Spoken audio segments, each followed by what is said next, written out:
नमस्कार सगळ्यांना good evening. मी अनु सगळ्यांचं स्वागत करते आपल्या चॅनल में ज्याचं नाव आहे अनुज कॉर्नर ब्लॉग। तर आज पुन्हा एकदा घेऊन आली एक भन्नाट अशी रेसिपी। ऑफकोर्स नॉनव्हेजमध्येच आहे। तर तुम्ही नेहमी चिकनची करी, चिकनचा पुलाव, चिकन रसा हे खाऊन खाऊन जर खरंच कंटाळला असाल तर नक्कीच ही रेसिपी जी आहे ती ट्राय करून बघा आणि कशी झाली ती मला नक्कीच सांगा। तर चला तर मग त्यासाठी आपल्याला साहित्य काय काय लागणार आहे। साहित्य अगदी मोजकंच आहे, तुम्ही बघत असाल खूप मोजकं साहित्य आहे। तर मी आधी तुम्हाला सांगते, तर ह्या आहेत लाल ओली मिरची आहे ही। तर मी या जवळजवळ 10 ते 12 घेतल्या आहेत। अगदी मीडियम आहे याची चव, जास्त स्पायसी नाही आहे। तर तुम्ही तुमच्याकडे जशा अवेलेबल असतील, जास्त तेज असेल तर कमी घ्या। आणि मी हा जो मसाला आहे हा 3 पाव चिकन आहे आपलं त्याचं सांगते आहे। आणि त्यानंतर एक गड्डी जी आहे ही आहे लसणाची, आणि अगदी थोडंसं आहे अद्रक, आणि गार्निशसाठी आहे आपली छान कोथिंबीर। तर हे सर्व साहित्य आहे। तुम्ही तुमच्या अकॉर्डिंग तुम्ही हे जे साहित्य आहे ते कमी अधिक जास्त करू शकतात। मी हे 3 पाव चिकनसाठी केलेलं आहे। तर हे सगळं साहित्य आहे। आणि चला आता आपण हे सगळं मिक्सरमध्ये बारीक नाही करायचं, अगदी खरबडीत आपल्याला हे पेस्ट करून घ्यायची आहे। अगदी पाणी टाकून वगैरे नाही करायची, अगदी खरबडीत आपल्याला याचा मिक्सरमधनं आपल्याला याचं करायचं, आपल्याला असा खरबडीत असा मसाला तयार करायचा आहे। तर चला तर मग पुढची प्रोसिजर आपण।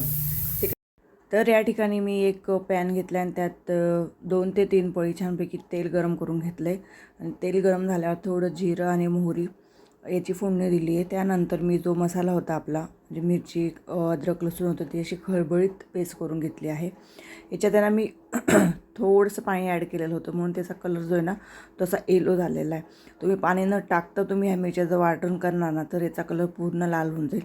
तर आपल्याला ही जी पेस्ट आहे ना, हा खरडा म्हणूया आपण, पेस्ट म्हणूया, आपल्याला छानपैकी तेलात याला परतून घ्यायचं। जोवर त्याचा जो उग्रवास असतो ना, किंवा त्याचा तेजपणा उग्रवास हा कमी होत नाही तोवर आपल्याला तेलात छानपैकी मसाला जो आहे ना तो भाजून घ्यायचा आहे।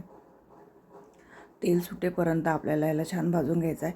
आणि भाजून झाल्यानंतर मी ऑलरेडी चिकन जे आहे ना ते मी शिजवून घेतलेलं होतं, त्यामुळे रेसिपी पटकन होते आणि शिजतं पण चांगलं आणि हानिकारक नाही राहत। थोडंसं कच्चं वगैरे राहिलं तर आणि पटकन होतं, वेळही वाचतो आपला।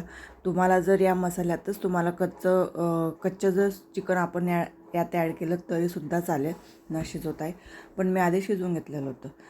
तर बस छानपैकी आपल्याला याला सगळा मसाला असा मिक्स करून घ्यायचा आहे आणि 5 ते 10 मिनटं याला झाकण मारून द्यायचं आहे। थोडंसं जे आपलं सूप असतं ते आपण त्यात ॲड करायचं, थोडीशी चव येईल म्हणून। त्यानंतर यात ॲड करायचा आहे हा शेजवान मसाला आहे।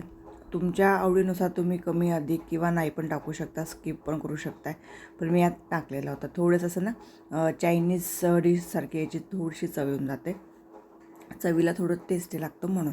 आणि बस आपण त्याला छानपैकी परतून घ्यायचं आहे। पूर्ण त्यातलं जे पाणी ते पूर्ण आपल्याला काय म्हणतो ना आपण, शिजून घ्यायचं आहे, पूर्ण कोरडं करायचं आहे। बघा तेलही खूप छान आलेलं आहे रेसिपीला, असं तेल येईपर्यंत आपल्याला छान परतून घ्यायचं आहे। आणि त्याच्यानंतर त्यावर टाकायची कोथिंबीर।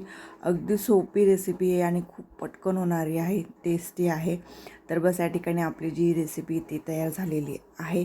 तुम्ही हे स्टार्टर म्हणून खाऊ शकताय, किंवा एखाद्या वेळेस कंटाळा आला भाजी करून करून खाण्याचा तर तुम्ही असं सुक्कं चिकन म्हणून सुद्धा तुम्ही करू शकताय, किंवा तुम्हाला जसं पाहुणे आले किंवा काय त्यांना अशी नवीन काहीतरी डिश खाऊ घालायची असेल तर तरीसुद्धा तुम्ही हे करू शकताय।